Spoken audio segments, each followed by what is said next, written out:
Hey everyone, this is Lisa from Life in Layout, and today I'm going to be working with sketches with 4x6 only photos. This is paid content from Scrapbook Generations. I'm going to be using I Love Sunshine, again another super old collection. I'm trying to use up some of my older collections so I can get these papers and collections out of my scrapbook room and hopefully get a little bit more organized in here. So I pulled through the papers and the collection is kind of getting a little thin, so I did go ahead and pull out a piece of wood grain. If I'm ever at Tuesday Morning or other places and I see a pack of 25 wood grain, I'm going to pick it up because I just love me some wood grain. So this is another one that I have where I just have a pack of 25 of it. This wood grain is beautiful. I love the like soft wood color in this particular paper. The way this sketch calls for, and I really like this sketch, but I feel like I'm going to end up with so much white space on the right hand side that I really wish that I would have made this piece of paper in the middle a true 12 by 12 so that I would have had a little bit more wood grain on the right hand side. But you know, you kind of live and learn and figure out what works best, I guess, for you. So I'm going to go ahead and put the larger portion of the wood grain on the left hand side of the layout, and then adding that smaller wood grain piece on the right hand side. These photos are more photos from the cruise that I took with my mom for her 55th birthday.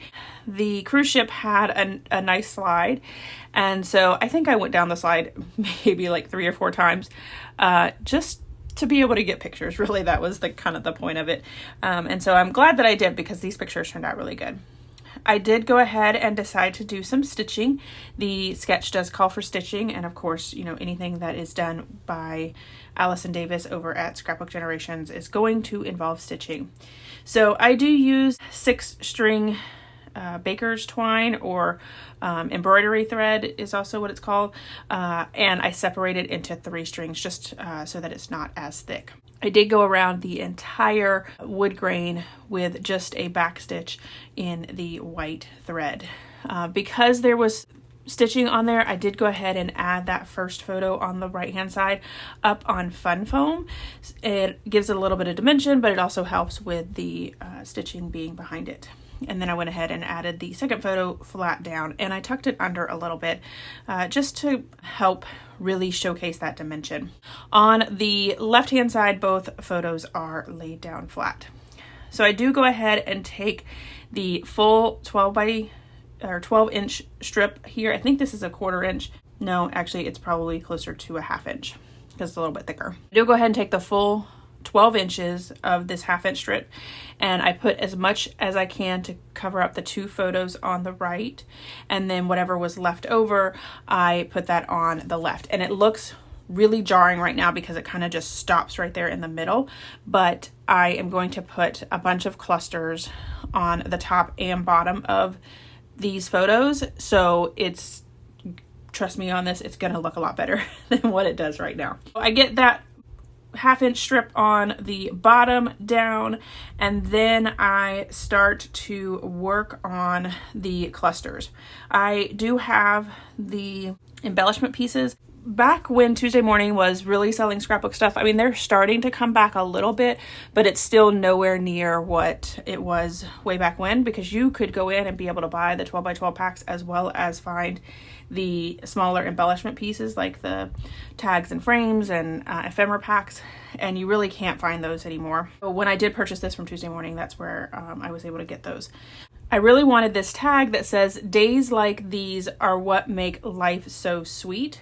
And so I'm trying to make it work on that tag and cover up the Ferris wheel that's there, and I just couldn't figure it out. So what I decided to do was just go ahead and cut the top piece off and then add that top piece right to a pink piece of paper, and I cut off the edges so that it lined up perfectly, and then I went ahead and add the tag. I know that I'm not going to use that Ferris wheel. We don't really have a whole lot of pictures or anything that we're going to use Ferris wheels, just not something that I'm going to use. So I like the fact that I was able to still use that tag topper because that's what I really liked about that piece there. So I went ahead and added it up on Fun Foam and added it right to the edge. And then I'm just trying to figure out a cluster over to the right hand side. So I'm going to have 3 total clusters. When you are doing different layouts, you want to kind of keep that in mind of having 3 clusters. And it really helps if you have repeating elements in the clusters. So I pulled out my dies, and I have these nesting heart dies that I'm going to make a solid heart in a white grid paper, and then I'm going to make a pattern paper heart that I'm going to put behind it, and I'm going to do that 3 times. So I did it in the orange, in the pink, and then in the like tealy blue color. And I'm going to add each one of those hearts to the clusters. So that's what I mean by repeating elements. You know, I'm having the heart nestled into the other heart, so the white heart nestled into the colored one, but I'm having each one of those hearts in the 3 clusters. So once I get all of those down, then I can start to build additional elements in the clusters.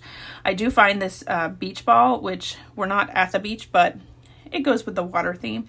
So I went ahead and added that up on Fun Foam and added it to the far right hand side. I then found a flower, actually a couple of flowers, and one of them I cut in half to use in 2 of them. So again, those repeating elements in those 3 clusters. So I've got a heart so far, and then also a floral. And it doesn't have to be the exact same floral. You can see that there are 3 different florals in each one of them. You also want to make sure that you are bringing in a repeating color. So you can see that my pink heart over on the far right hand side, I also have pink in that bottom cluster with the big tag, and I haven't added it yet, but I'm going to add a pink heart in an enamel shape up at the top. So if you take a look at my clusters, you can not only see that I have repeating shapes with the hearts, I have repeating colors, and then sometimes I have the repeating elements that are completely different, like the florals. I know clusters are something that a lot of people tend to struggle with, and it's one of those that if you don't feel like it is looking good, it's probably has to do with the fact that you don't have enough stuff in them. You can never have enough stuff. So keep adding, and it will eventually look really good. Another thing that I have really helped me is having my embellishments, especially my enamel shapes and things like that, separated by colors, and those are like right in front of me. So I know I can pull out those and add to them whenever I need to. All right, so here is my final layout, as well as some close-ups. I hope you guys enjoyed that kind of little impromptu tutorial about embellishments. I really tried to kind of leave all of that stuff in because I have had a couple of comments saying that people were struggling with those. So I hope you enjoyed that little tutorial. All right, everyone, if you enjoyed this video, if you wouldn't mind giving me a thumbs up, I'd really appreciate it. If you haven't done so already and you want to see more double page layout inspiration, make sure you hit that subscribe button.